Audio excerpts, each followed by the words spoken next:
Hello, everyone. Greetings and salutations. Welcome to another episode of the Back of the Pack podcast. I'm your host, Kyle Walker. Thank you so much for joining me.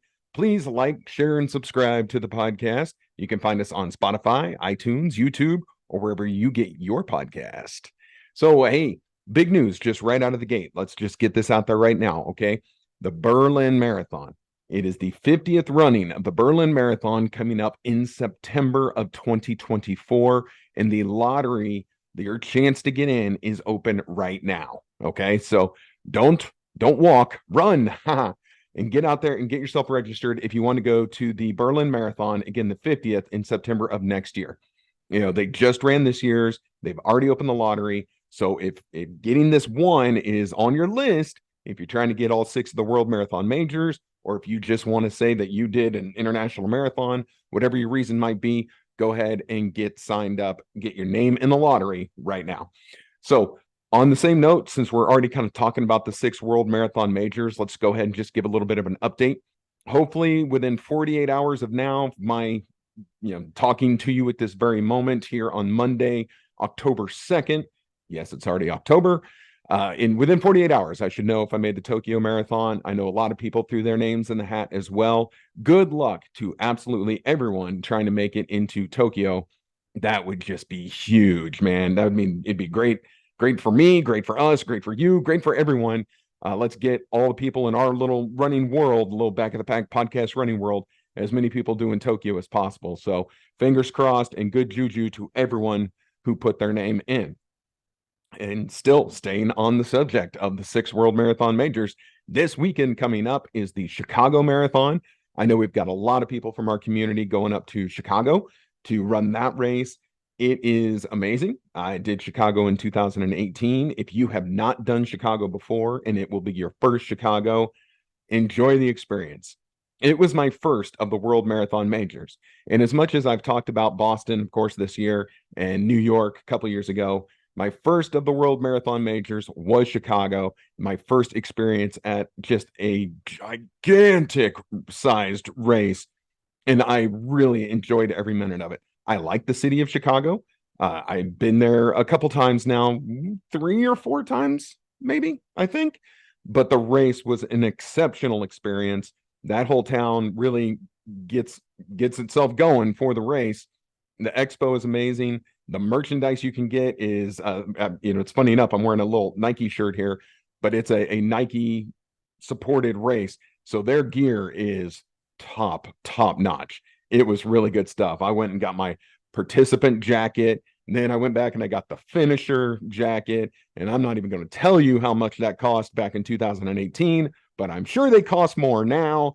But yeah, don't skip the swag, baby, because that stuff is really cool and really neat. So to everyone who's going up to Chicago to do the Chicago Marathon, the Bank of America Chicago Marathon, good luck to all of you. Run fast. That course is every bit as flat as they say it is. It is a flat course, except for that last, that one little hill in the last half mile of your race. Even though it's not the biggest hill you've ever seen, after 26 miles, maybe 25.75 miles of really flat course, when you get to that hill, it feels like Mount Everest. So good luck, everyone. Enjoy your experience. Get yourself a Giordano's pizza for me, because that is my favorite Chicago pizza, hands down. And if you need something that's not pizza related, you can go to Portillo's and you can get the chocolate cake shake. Just trust me. Listen to me now. Thank me later. If you are a fan of going to Chicago, please let us know in whatever comment section of however you're listening to this podcast, what is your favorite Chicago food? Because Chicago is definitely a good place for the food. I love Chicago pizza. Again, Giordano's my favorite. Portillo's is good, but you've got Chicago dogs. That's a big thing. And you've got let's see, what else we got here? We got the Portillo's with the Chicago dogs. We got all the different pizza places. And I am sure there's more stuff that is just escaping me right now. But yeah, I'd love to know what you guys like. Where do you like to eat when you're up in the Windy City? Because there's definitely some good food options there. In November, we have the New York City Marathon. So, New York is New York. And if we know, I don't think I know anyone from our little community who's going up to do that. But if you're doing the New York Marathon, please let me know so that I can cheer you on and support you. New York, another amazing race and an amazing experience. I may have talked about it once or twice here on the podcast. And then that's it for the World Marathon Majors as it relates to 2023. The 2023 season will be closed after New York. But then we are quickly into 2024. And with the Boston Marathon, that will get us going in April. And so Boston, London, and Tokyo, I believe, are all April races. I think. London has moved around a little bit. London got moved around a little bit due to Rona. And so now I'm trying to remember where exactly they landed for 2024. I'm pretty sure they're a spring race. So yeah, London, Tokyo, and Boston, of course, are the three coming up next year. They'll be the first ones.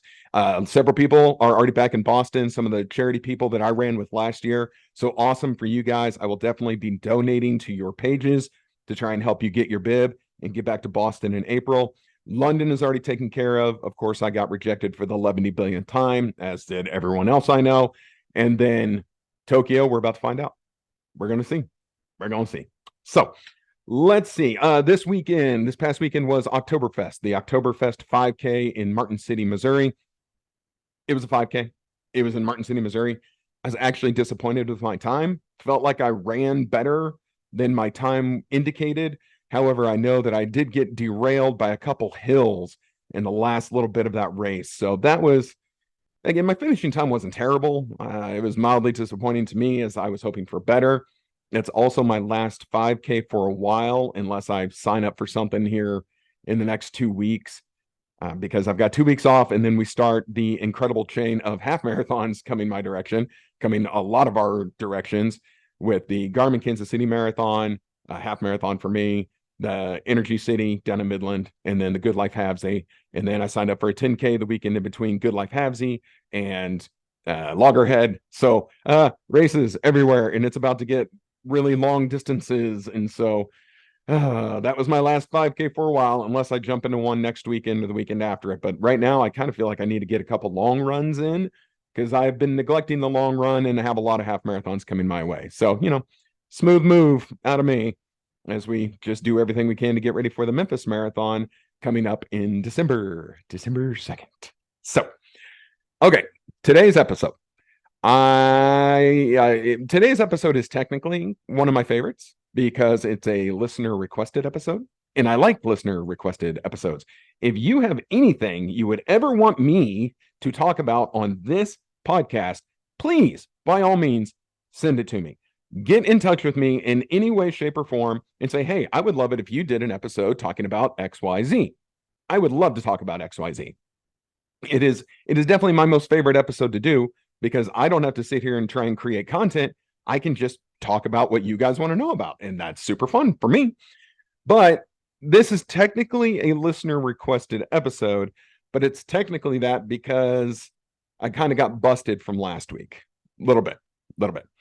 So last week's episode, we talked about competitiveness and, being competitive in the running world and kind of what brought that on for me. And I circled the airport, but I didn't land the plane when I was talking about how my competitiveness related to my divorce.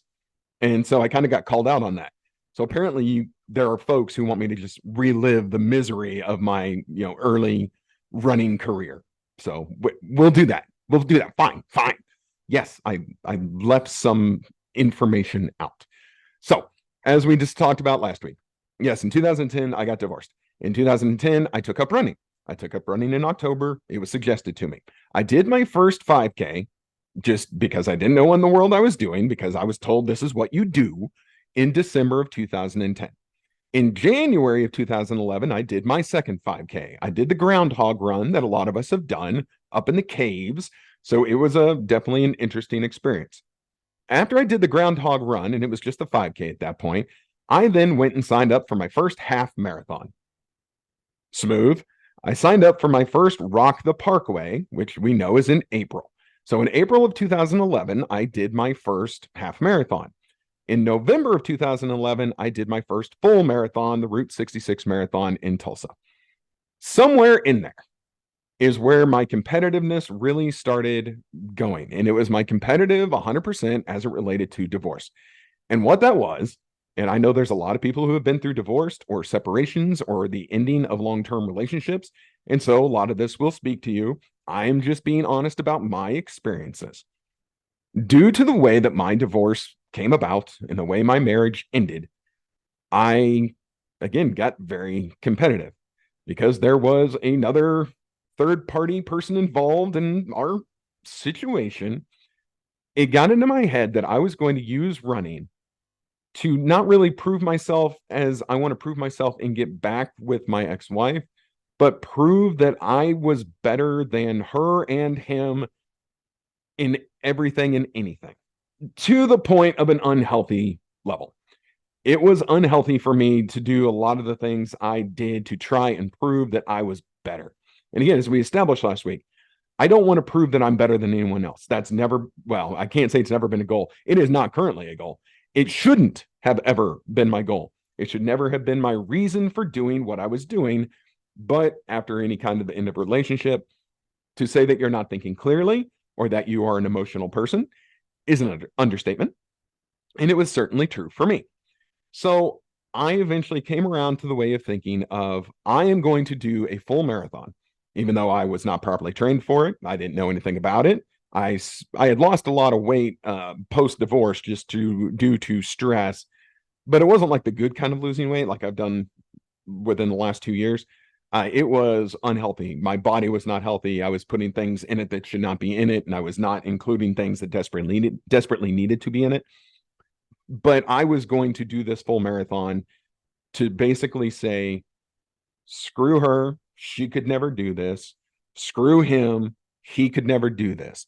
I'm going to do this. I'm going to do this to prove that I can do this and that I am better than them.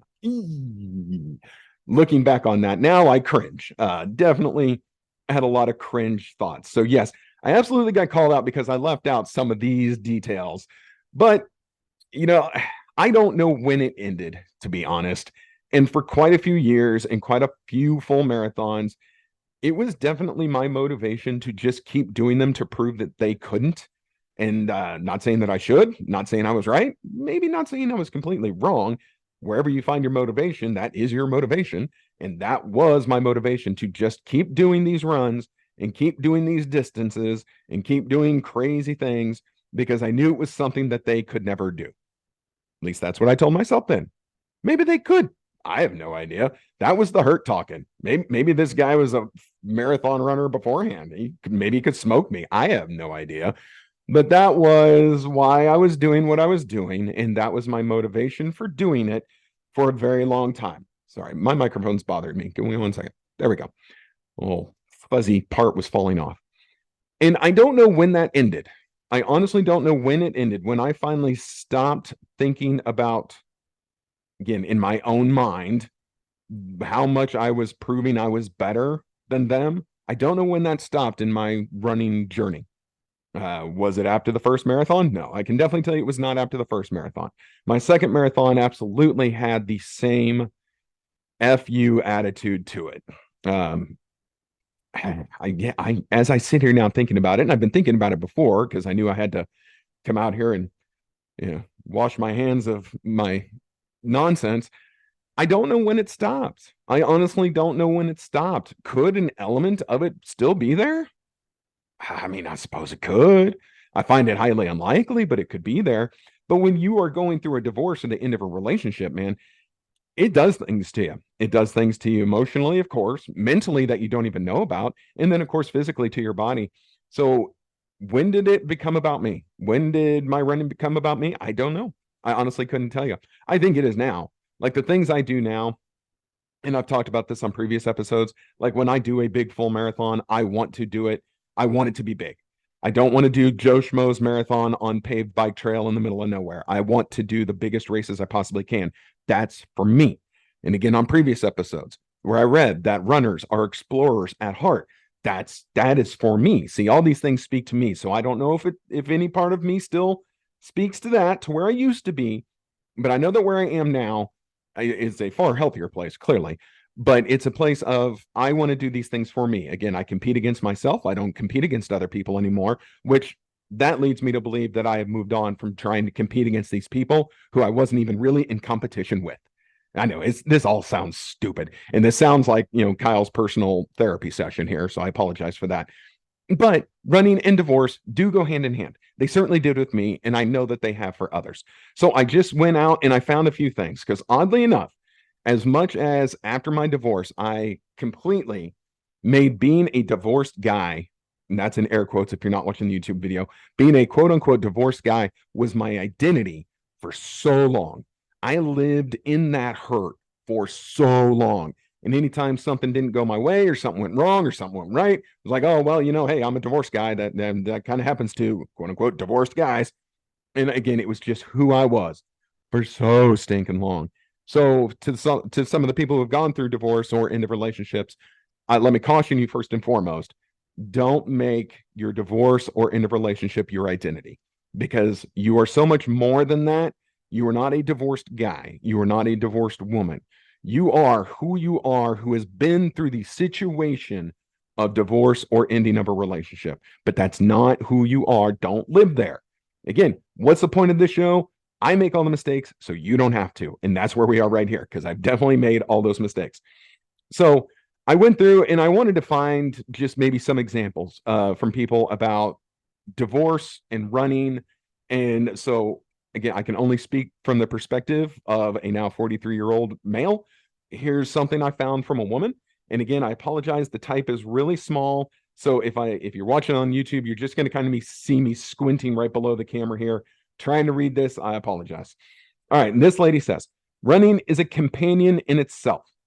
The movement, the air, the soundtrack, they become your friends, whether you've run 1 mile or 3, whether you give up and start walking, or whether you pound through your fatigue and trudge ahead. Running was the silent, steady, true companion I needed to remind myself of who I was before my marriage and who I could be after the marriage. It was the free therapist I sought counsel in. It was the way I found answers to problems and how I calmed my fears. Running was the one partner who told me without wavering, you are strong. Running told me you can get through this divorce even if for today you can, or even if for today you believe you can't. I hadn't known I needed a cheerleader to get me through divorce, but I did. After a brief time, that running translated into energy, and that energy infused my workouts. It started increasing my weights at the gym and requiring more of myself. So, again, this was just one person's personal experience there, but I thought that spoke very loudly. How, especially here at the end, running translated into energy. And that energy, and again, in her example, that energy infused her workouts. But the running can get your energy into really wherever you need it to be. And if you are in a place where the hurt is so strong, that running energy can actually get you through the rest of the day, or it can get you through. And I'm sorry, I don't have a cough button. Give me 1 second. Excuse me. It can get you through that meeting with your ex's lawyer, or it can get you through that unfortunate court appearance where whatever has to get worked out. The running, the energy, and the calming of yourself can get you through whatever you face in that day. And it doesn't even have to be divorce related. Whatever you have in that day, that running energy can get you through it. It can calm you. It can steady you. It can kind of give you that time to yourself that you need to prepare yourself for what is to come. But that, again, these are all things that I have found in running. And it was wonderful that this young woman shared the same thing. She was a 30-year-old mother who had gone through divorce, and that's where this article came from. But a lot of it echoed within me, and hopefully it will echo in a lot of you that have had to go through the same things. But use this running as kind of a way to steady yourself and to give yourself the energy, even if to only make it through the rest of your day. And you know what? And then tomorrow, maybe you get a good night's sleep. Maybe you get another run. Maybe you get the good news that you needed from whoever, from a family, a friend, a lawyer, or whatever. But, use it to get through today, because then tomorrow, maybe something else takes care of it. Something else gives you what you need. Because honestly, going through divorce, it's just step by step by step, day by day by day. And one of the best things that I ever heard, and I know this is a running podcast, but we're kind of going in the world of divorce here because I've been through it. And if you haven't heard this analogy, I want to share it with you because it is very strong and it's very important. And this was told to me. Divorce is like the ocean. All right. Everything comes in waves. And there's some times where smooth sailing, and then there's some times where bam, the wave just smacks you directly in the face and knocks you over. It always comes in waves. Eventually, and after time, the waves get a little smaller. The waves get a little smaller, and they're not as strong, and they don't come as frequently. And eventually, you find that you're smooth sailing. The storms don't last forever. The waves are not always 20 feet high. Eventually, they come down and you just get the little waves that the little kids like to splash in at the beach, and it's calm and it's peaceful, and you've kind of found that you found the smooth waters and the smooth sailing. And again, if you're a person going through any kind of interrelationship situation, I wanted to share that because it was very helpful to me when I was going through it. All right. So again, forgive me, went off the running trail for a moment, but we can come back onto the path. But I wanted to share that with anyone who's gone through it. Because again, I've gone through it. All right. I'm not just sitting here spouting stuff, man. I went through it, and I went through all of it. And if you're ever a person that needs someone to talk to about this, you holler at me, because again, I was you can look at it one way, or you can look at one of two ways. I was either fortunate or unfortunate that right after my divorce, I decided to put myself through college because I had never gotten a degree, because just life didn't take me that way. But then when I was, divorced and like, what do I do with myself? I went back and I got myself a college degree. Since I was going through divorce, and divorce was just so much in the forefront of my mind, most of my papers I wrote on the college level were about divorce. So I've kind of read a lot and seen a lot and talked to a lot and been through a lot. I kind of feel like I know divorce well. So if you ever need someone to talk to, holler at your boy. I'm here to help. And then I did find this is an article in, I feel like we've touched on this before ish. It wasn't under the heading of divorce. It was this stuff kind of pertains to a lot of different things, but this is strictly about running and divorce. I wanted to share this. Some of this is information we've already talked about before, so I will give you that right away. But some of it will be helpful to you. Maybe it's a refresher. Maybe you didn't hear the episode we talked about before with it, but I wanted to throw that out there and kind of help. So how can exercise? Or no, I'm sorry. It says a few things. I can't read. I can't talk. Why do I podcast? Sorry. A few of the benefits of exercise during divorce. There we go. Okay. Exercise can be a social activity. Separation and divorce often cause people to become closed off and even avoid social contact. Physical activity gives you the opportunity to go out and meet people. It also keeps you accountable and on the right track. If you decide to join a gym, group training, or sports club, you can meet like-minded people and find new friends. However, if you don't want your physical activity to be social, it doesn't have to be. It's a great way to get into some me time and recharge your batteries. Many people choose to exercise alone, think about things, and contemplate the future, while at the same time doing something healthy and beneficial for both their body and mind. Okay, these are both correct. When I was going through it, I did it myself. I was a solo runner, and I spent my running time in my own head. Sometimes that was good. Sometimes that was bad, for sure. Later on in my life, as divorce is not my identity anymore, I have, of course, become far more social when it comes to my running, whether it be through the podcast or being part of the Kansas City Running Company 2023 team, which I am a member of. I was just the featured athlete this month for October. So thank you to them. That was fun. And so it's become far more social for me now. Now, I don't necessarily need it to deal with divorce stuff anymore. Again, it's been a very long time, but it's very nice being on that social end. So I see both sides. I certainly needed that time to myself, and I needed that time in my own head. But now I really enjoy the social aspect of it. I like my teammates. Again, I've raved about my charity teammates from Boston, and now all the people from the Kansas City Running Club, Kansas City Running, oh my gosh, Running Company Community. Oh my gosh, so many abbreviations and acronyms and all that stuff. So again, both of these work. You find what works for you. As I've said a million times, you find what works for you. All right, next one. Let me see if I can find it here. Again, small type. Physical activity helps you get out more. Yeesh. Nature has a wonderful effect on the body. Absolutely true. Spending time in the sun, breathing fresh air, and enjoying the greenery allows your mind and body to relax and unwind. So if you have a chance, choose to exercise outdoors. You can stroll, hike, jog, or mountain bike while enjoying your surroundings. You can even consider picking up the Japanese practice of forest bathing, which allows you to interact with a forest in a healing and meaningful way, and is proven to lower blood pressure, reduce stress, and boost the immune system. Make sure to be mindful and enjoy the sky, air, flowers, and animals. Many people, like everything is falling apart around them during a divorce period, so make sure that you stop and enjoy the little things. It will remind you that you're alive and that life is beautiful and that life does go on. That's beautiful right there. Like seriously, that is wonderful. Could not agree with that more. My running journey post divorce, of course, took me outside. That's what I was doing. I was running on the sidewalks, running outside, finding trails. It is helpful. Nature is beautiful when you get out there. One of the craziest things I saw, and it doesn't pertain to divorce. So, sidebar, during the heart of the Rona, right? During the coronavirus pandemic, and I understand it was a bad situation, no matter how you look at it. I would go out for walks while everyone and everything was locked down. I felt like I was outside, no worries. It was amazing how fast nature took back over.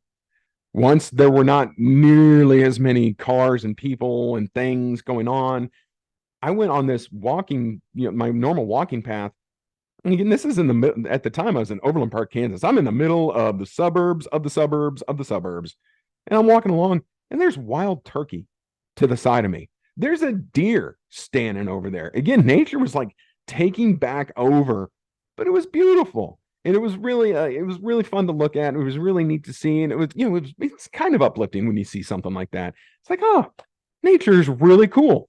And so that's one of the things I've noticed about, nature. It can surprise you, and it is a beautiful thing if we take the time and take our chance to look around and see things. And again, that outside time was important to me when I was going through divorce, still important today. That's why I do all my running outside. I do not even own a treadmill or an elliptical or anything like that. I have nothing within my house for exercise. Everything I do is outside, even if it's cold as hell or hot as balls, whatever you want to call it. All right, let me see. This I know I've touched on before, but let's say it again. Working out releases endorphins. Ever heard of the runner's high? Sometimes exercise triggers a rush of happy chemicals called endorphins that will certainly come in handy when you're going through tough times. Endorphins your body produces during physical activity can stabilize your mood, help battle depression, and make you feel better overall. You don't need to run a marathon to benefit from the runner's high, so grab some good running gear, get out, and run. Just be sure to have the right kind of shoes and socks. Runner's high, definitely a thing, definitely stabilizes your mood. Again, that's why running was so important to me during my period of divorce. It did help my mood and help me not go to as dark a places as I would at times go. Next. Where is it? Sorry, small. All right, here we go. Exercise helps reduce stress. No kidding. One of the best benefits of exercising during divorce is the fact that it can significantly reduce stress. During separation or divorce, emotions run high. Things can get pretty tense, almost to the point of breaking. When you feel like exploding at your ex, your kids, or your coworkers, venting to a trusted friend or counselor is a great way to reduce stress. While a good therapist and a good friend are often enough, if you can't find either, try hitting the gym. Choose a gym that has quality punching bag. You'll feel reborn without hurting anyone. While violence is never the answer, practicing it in a controlled environment like a dojo or gym is a great way to let out some steam, release those endorphins, and reduce stress. If you don't feel like the gym is for you, you can also choose my cursor's in the way. You can also choose all sorts of different activities. Find an exercise you enjoy. It could be something that you've always wanted to do, like horseback riding, or something that you used to love doing that you would like to pick up again, like tennis. Choose something that you will look forward to. If your joints can no longer handle that much stress, choose something simple like walking. So that's true. After my divorce, I got back into playing golf. I'm not any good. I mean, I'm decent when I practice, ish. But yeah, I got back into golf after my divorce, play that more often, not enough, but more often. Yeah, if there's something that you kind of maybe gave up for your situation or relationship, find it again. And again, this stuff is good for you. There are proven health benefits to exercise. And if there's something you want to do, do it. If you want to be the 40-year-old who tries his first hand at indoor soccer, you should do that.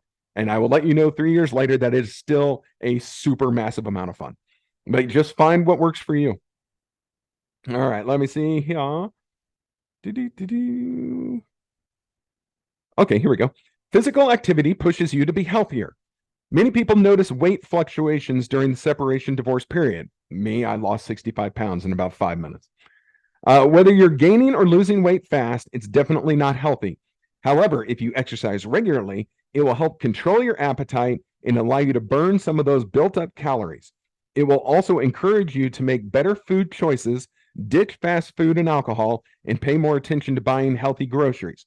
A good diet will not only help you control your weight, but will also make you feel stronger and more focused on whatever obstacle comes your way. Again, good reason to be healthier there. Next, this one's important.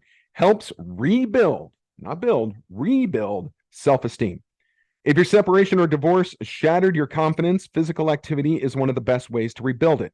It can help you rebuild self-esteem and return to your confident self, which is beneficial if you're trying to stay strong for your children or even get back to dating.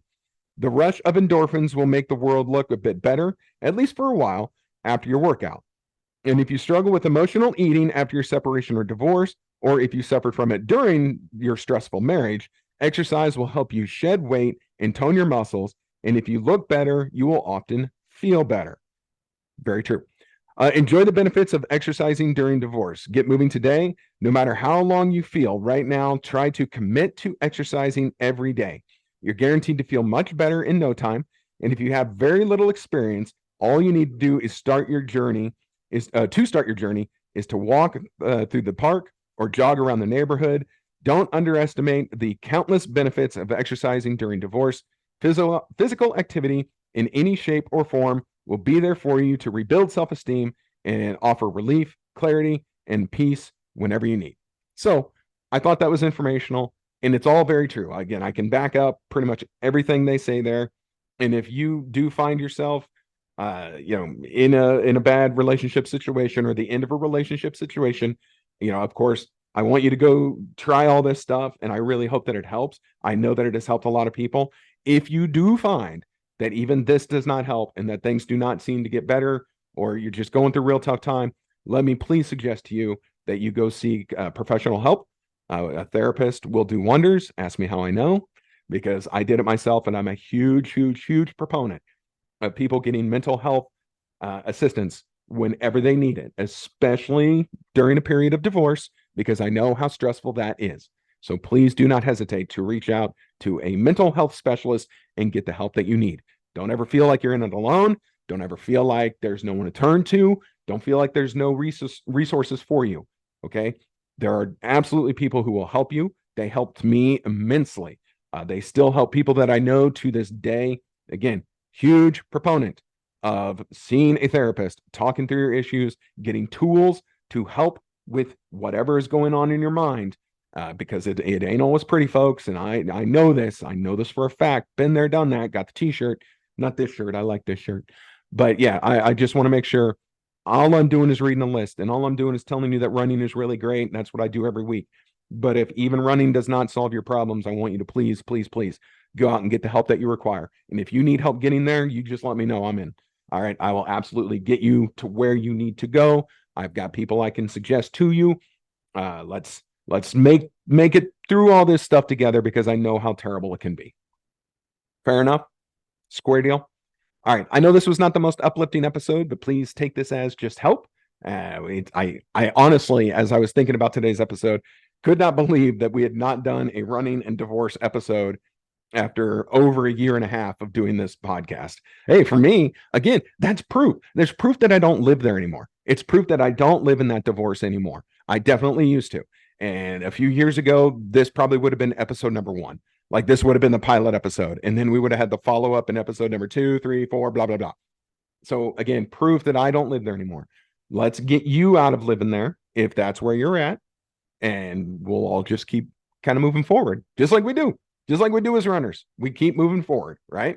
You don't ever just stop in a race and start walking backwards. At least I don't recommend that strategy. Someone's going to run into you. And if you're, like Terry or DeLise, someone might take out your kneecaps. Inside joke. Couldn't help it. We'll see if either of them catch that one. So, hey, that's going to do it for this week's episode of the Back of the Pack podcast. It's always my pleasure, especially if I feel like I'm covering something important, and dealing with divorce is important to me. Helping people through divorce is important to me. So I hope this has helped. I hope it has helped in some way, shape, or form. And if not, let me know I suck. That's fine. I'm good with that too. So we'll be back next week. No race for the podcast next weekend unless I actually find something. Again, I love listener requested episodes. If there's something you want us to talk about, please hit me up. Let me know. Good luck to everyone trying to get into Tokyo. Get yourself registered for the lottery in Berlin. Good luck to everyone in Chicago. Start getting ready, everyone, for New York. And then all of us Garmin, Kansas City marathon people, it's coming. It's right around the corner. So pretty soon, within about a week, you're going to start tapering for whatever distance you're doing. So try not to hurt anybody and enjoy the taper and then enjoy the journey. And we'll be back next week. So everyone, looks like fall is finally getting here in about 2 more days. We're going to get a nice little cool down. So the training runs should feel freaking awesome. Cool. All right. Be good. And I'll see you guys next week.